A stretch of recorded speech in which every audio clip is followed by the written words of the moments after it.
네, 두산 에너빌리티 한번 보겠습니다. 예전에도 이제 SMR 관련해서 올려드린 적이 있는데 최근 들어서 이 SMR 모멘텀이 계속해서 좀 가속화되고 있는 것 같아요. 이슈가 나오는 속도, 그러니까 호재가 나오는 속도도 빠릅니다. 그러니까 주가가 지배구조 관련된 이슈로 인해서 한 차례 크게 흔들림을 받았기 때문에 일단 밸류 부담을 한 차례 정도는 소화했다라고 볼 수도 있겠죠. 그래서 현재 위치에서는 매물 소화가 많이 필요하기 때문에 모멘텀이 있다고 한 번에 급등하기는 사실 좀 어려운 위치긴 합니다. 하지만 SMR이라는 모멘텀 자체가 상당히 견고하기 때문에 이 부분을 기반으로 해서 좀 주가가 당겨지는 흐름은 좀 시도할 수 있지 않을까, 이 정도의 생각은 해봅니다.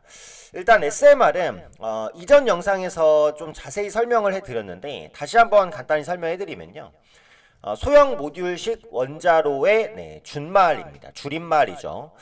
소형 원자로라고 보시면 되는데, 기존의 대형 원전 대비해서 용량이 작습니다. 소형 원자로니까 당연한 거고, 또 모듈식 설계를 채택한 원자로라고 보시면 될 것 같아요. 그럼 두산 에너빌리티가 최근에 SMR 시장이 강자로 떠오르고 있는데 이게 이제 갑자기 그렇게 된 거냐? 그건 아니라는 거죠. 언제부터 준비했냐? 약 2017년 정도부터 두산 에너빌리티는 SMR 제작을 준비를 했습니다. 이때는 SMR이라는 개념 자체를 아시는 분도 없었고 생소했어요. 당연히 이제 기술력도 별로 없었다라고 당연히 봐야 될 것 같고, 근데 최근 들어서는 기술력을 상당히 끌어올렸다라고 볼 수 있겠죠. 원전의 핵심 기기를 최종 시험까지 일괄 생산할 수가 있습니다. 두산 에너빌리티의 강점이라고 볼 수 있고, 또 소재와 기자재 공장이 통합되어 있어서 단기간 내 생산이 가능합니다. 빠르게 생산할 수 있다는 얘기고, SMR의 제작 기간을 17개월에서 3개월로 줄이기 위한 제작 기술 또한 개발 중입니다. 이 원전이라는 게 납기가 중요해요. 납기. 그러니까 제대로 된 시기에, 그러니까 2030년에 공급하기로 했을 때 2030년에 딱 공급할 수 있냐, 이런 게 중요하다는 거죠. 워낙에 설비 투자가 많이 들어가고 또 위험성도 높고 또 발전량도 큰 설비가 원전이다 보니까 납기가 중요한데, 그 부분에 있어서 국내 업체가 강점을 가집니다. 그래서 그 납기를 계속해서 끌어올리려는 노력들도 하고 있다라는 거죠. 이전에 설명드린 대로 대형 원전 대비해서는 경제성이 훨씬 더 뛰어나죠. SMR의 가격 경쟁력이 확보가 될 수밖에 없는 거고, 6기 제작 이후부터는 제작 비용 감소가 더 빨라질 것으로 봅니다. 규모의 경제라고 볼 수 있고요. 또 비상계획 구역이라는 걸 반드시 지정을 해야 되는데, 대형 원전은 반경 16km까지 지정을 해야 돼요. 16km면 굉장히 긴 거리입니다. 네, 그죠? 근데 SMR은 반경 200-300m만 되면 돼요. 그러니까 비상계획 구역 자체가 비교가 안 된 수준이죠. 발전소만 관리하면 된다는 거고, 핵폐기물 처리는 똑같이 처리합니다. 어쨌든 둘 다 원전은 맞기 때문에 60년 동안 발전소 보관 후 처리장으로 운송을 한다는 거고요. 당연히 근데 소형 원전에서 좀 더 적게 나오겠죠. SMR 경쟁 구도를 보면 러시아, 중국이 꽤 앞서 있고요. 그다음에 북미와 유럽, 러시아, 중국을 빨리 따라잡기 위해서 노력하고 있습니다. 경쟁사를 보면 설계사는 이제 북미 쪽에서 우위가 있고요. 유럽에 있지만 제작 경쟁사는 캐나다, 일본, 그다음에 프랑스, 웨스팅하우스, 이탈리아, 상당히 많은 경쟁사들이 좀 더 난립해 있습니다. 국내에서는 두산 에너빌리티가 가장 선두주자의 역할을 하고 있다고 보시면 돼요. 대형 원전과 소형 원전은 간단히 한번 비교를 하면 안정성에 있어서 훨씬 더 높죠. 대형사고 발생 위험이 낮고요. 탄력적으로 용량 출력을 조정할 수 있습니다. 이게 고정돼 있어요, 대형 원전은. 근데 SMR은 용량 조절도 가능하고, 건설 위험도 자체도 훨씬 더 낮고 건설 비용도 적습니다.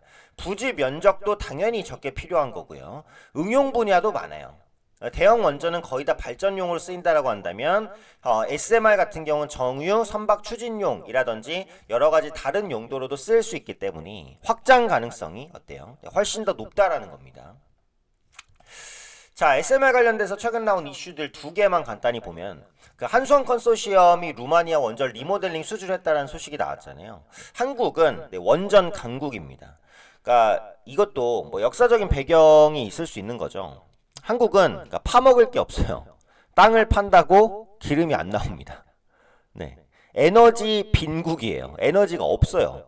그러다 보니까 좁은 땅에서 에너지도 없는데 어떻게 먹고 살 것이냐. 근데 원전이라는 게 작은 공간에서도 큰 효율을 내잖아요. 그러다 보니까 원전 산업이 발전할 수밖에 없었고, 한국은 또 삼면이 바다입니다. 그러니까 대형 원전은 바다에다 건설해야 돼요. 냉각이 필요하기 때문이죠. 그래서 그런 부분 때문에 원전이 발전할 수밖에 없었다. 이제는 수출까지 할 수 있는 수준이 됐다. 요거죠. 산통부가 이제 한수원, 캐나다, 캔도에너지, 이탈리아, 안살도, 뉴클리어 3사로 구성된 컨소시엄이 루마니아 수도에서 원전 1호 설비 개선 최종 사업 계약을 체결했다라고 밝혔습니다. 2조 8천억이니까 이제 상당히 큰 규모라고 보시면 될 것 같고요. 자세한 내용은 직접 기사 찾아보시면 아시겠지만 시공에는 두산에너빌리티, 현대건설, 삼성물산, 한전 KPS 등 한수원 협력업체들이 참여합니다. 그러니까 보통 이렇게 그 원전 컨소시엄이 형성되면 세 가지가 들어가요. 그러니까 첫 번째는 이제 공기업 성향을 띈 기업들, 한전이란 이름이 들어간 기업들. 그러니까 두 번째는 원전 관련된 기업들. 그러니까 그게 이제 대표적으로 두산에너빌리티가 들어갈 수 있는 거고요. 세 번째는 이제 건설사. 이렇게 이제 들어갑니다. 공사는 내년 2월에 시작돼서 65개월 정도가 좀 진행이 된다. 규모가 큰 프로젝트고 이 프로젝트를 따면 뭐가 생기는 거예요, 결국은? 레퍼런스가 생기는 거죠. 그 레퍼런스를 기반으로 해외 수출에 대한 가능성은 점점 더 높아진다. 이렇게 보시면 되고 원전 컨소시엄은 주로 정부 위주로 진행이 됩니다. 정부 위주로. 네, 그래서 안정성이 훨씬 더 높죠. 그러니까 돈을 떼인다거나 이럴 가능성이 적다라는 거예요. 그래서 수주도 보수적으로 주는 것이고 한국의 납기나 기술력을 그만큼 해외에서 인정받고 있는 것이다. 네, 이렇게 보시면 됩니다. 또 최근에 또 나온 이슈는 이거죠. 네, 미국의 테라파워 SMR 기자재 공급 소식입니다. 두산에너빌리티가 미국 테라파워의 소형 모듈 원자로 사업에 주기기를 공급한다라는 호재가 나왔어요. 꽤 큰 호재라고 보시면 되겠고요. 이번 계약을 통해서 두산에너빌리티가 테라파워 초도기 SMR 기자재 제작 가능성을 검토하고 설계 지원 용역까지도 수행을 합니다. 내년에는 원자로 보호용기, 지지구조물, 노심 동체 구조물, 주기기 3종 제작을 담당합니다. 지금 트럼프 행정부 같은 경우는 원전에 긍정적인 편입니다. 그죠? 기업 친화적인 정책을 쓰고 있고, 친환경 정책에 대해서 조금 보수적이죠. 그래서 기존의 이제 석유, 그다음에 이제 원전 이런 정책에 대해서는 어느 정도 긍정적인 모습을 보여주고 있고, 유럽 쪽에서 이제 원전을 친환경으로 분류를 한 다음에 원전이 이제 친환경 때문에 묻힐 것이다라는 우려감은 완전히 뒤집혔습니다. 신흥국을 중심으로 SMR에 대한 수요는 앞으로 계속해서 증가할 수밖에 없다라는 부분이죠. 장기 성장 동력이 된다라는 겁니다. 지배구조 이슈 및 시장 영향으로 인해서 두산에너빌리티 주가가 단기간 급락을 했다가 여기 위치를 보시면 요 추세에 걸리잖아요. 요 하락에서 상승하는 상승 추세 하단에 걸립니다. 여기 위치이기 때문에 반등할 수 있는 위치였다라는 관점이고 SMR 이슈가 부각되면서 좋지 않은 시장임에도 불구하고 반등을 시도하는 모습이다라는 거죠. 근데 여기에 지금 매물이 엄청 많아요. 그래서 요거를 한 번에 소화는 제가 볼 때는 하기 힘듭니다. 그래서 두산에너빌리티는 매수를 하실 분들은 역시 여유 있게 분할 매수 혹은 조정을 기다리는 이런 전략으로 가시는 게 좀 맞을 것 같고 최근에 주가 막 급등락이 있는 시기도 있었지만 지배구조 이슈나 이런 부분들이 많이 완화가 됐기 때문에 아마 앞으로는 주가가 막 급등락하진 않을 것 같아요. 움직여도 안정적으로 움직일 것 같기 때문에 단기적인 관점으로 투자로는 역시 재미가 없다. 중장기적인 시각으로 보실 분들만 보실 수 있는 그런 기업이다라는 거죠.